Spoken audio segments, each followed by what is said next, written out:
Hi, this is Cindy, your host of the Kindness Advantage, where in 10 minutes or less, I will share ways you can incorporate kindness not only into your personal life, but your professional life as well. And today, well, because it's Mental Health Awareness Month, I wanted to focus on ways that we could battle our mood and our well-being. And so today's episode is all about self-kindness. I actually titled it Be Your Own BFF. So I hope that you will follow along with me and really enjoy this episode that I put together for you. I know if you're like me, we spend much more time being kind to others, right? Like our friends and our family and maybe even our coworkers. But are we remembering to show ourselves some kindness too? See, self-compassion, self-kindness is crucial for our mental health and well-being.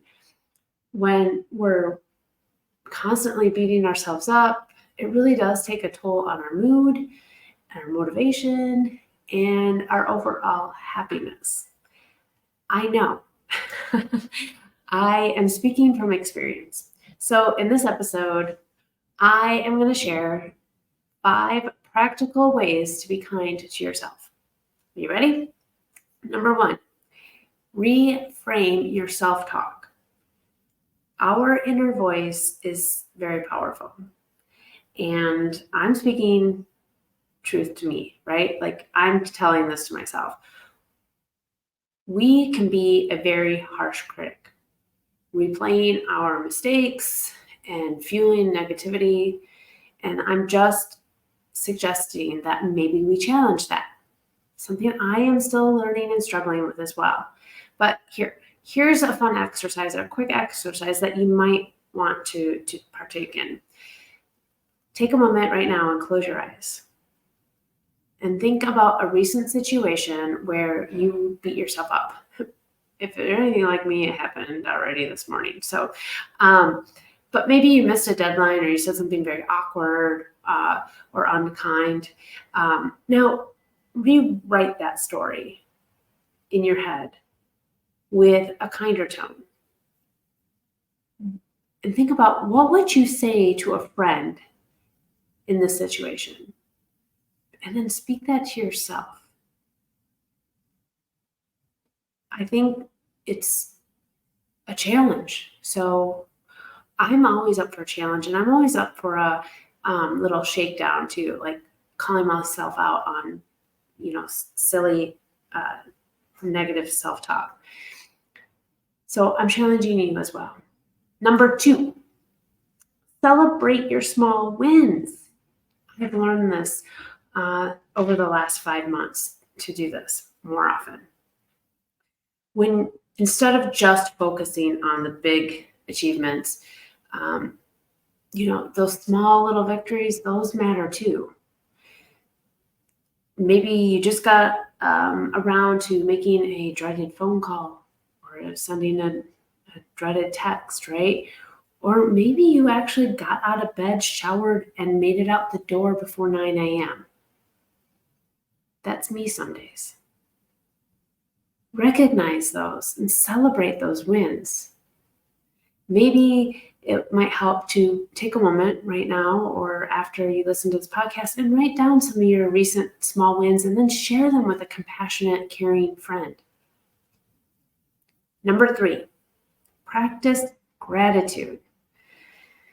When you take a moment to appreciate the good things in your life, big or small, it can be a very powerful way to boost your mood and self-kindness. Some people do it before they go to sleep. I like to do it when I arrive at my office. Some people do it before they put their feet on the ground in the morning. But I encourage you to take a few minutes to reflect and write 3 things that you're grateful for. And it can be anything. Your health, a supportive friend, a delicious cup of hot tea, the sun shining, having an animal companion. It truly does make a difference. You just have to take the time. Number 4, forgive yourself. again, I think these tips are more for me. Maybe you're resonating with these. It's just this, it's a reminder for me too. But we all do make mistakes. But dwelling on them only creates more negativity and honestly puts you in a really crappy mood. But if you practice self-forgiveness, you can basically learn from your mistakes, right? Acknowledge the mistake, learn from it, and then move on, right? It's time to forgive yourself. And number 5 is schedule self-care. Sometimes being kind to yourself also means, taking care of your physical and your mental well-being needs, right? Scheduling short breaks throughout the day. Like I even put it in a timer on my phone to maybe walk around the office, take a walk outside if it's nice out, breathe. I like to listen to soft music when I work, stretching, whatever you can do that really help you de-stress. I also encourage you to, associate or incorporate playfulness, whether it's playing with a child in your life, playing with an animal, a pet in your life, or finding a hobby that is playful and fun. That's self-care too. And I've actually started over the last couple months, every Sunday evening, taking a nice warm bath with my hot tea. It's a lavender oil and Epsom salts.